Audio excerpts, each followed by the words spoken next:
Samantha हमेशा से सोचती थी कि उसके परिवार का घर साधारण था, कुछ भी खास नहीं। एक शांत पड़ोस में स्थित यह एक सफेद पिकेट बार्ड और एक अच्छी तरह से रखे बगीचे के साथ एक आरामदायक 2 मंजिला घर था। फिर भी जैसे ही वह एक दोपहर धूल भरे अटारी में घूमते हुए उसकी नजर कुछ असामान्य पर पड़ी। दूर कोने में भूली हुई पेटियों के ढेर के नीचे उसने फर्श के तख्तों के नीचे छिपा हुआ एक संकीर्ण ट्रैपडोर देखा।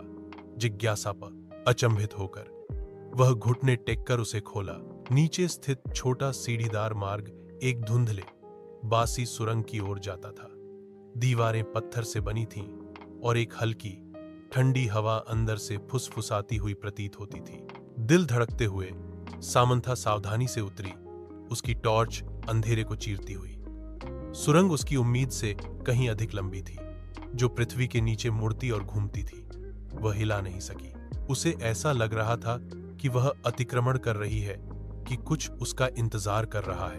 अनंत काल की तरह लगने के बाद सुरंग आखिरकार एक छिपे हुए कमरे में खुल गई। दीवारें पुरानी किताबों की अलमारियों से भरी थीं, अजीब चमड़े से बंधी हुई किताबों से भरा हुआ।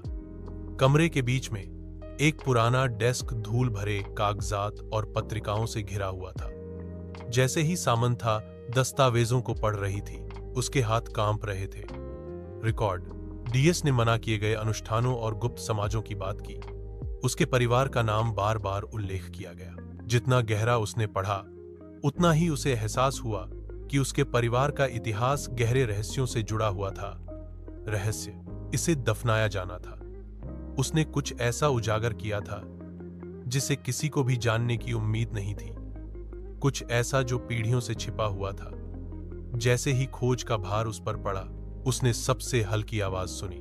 उसके पीछे से आवाज आई, एक फुसफुसाहट, धीमी और ठंडी। वह अकेली नहीं थी।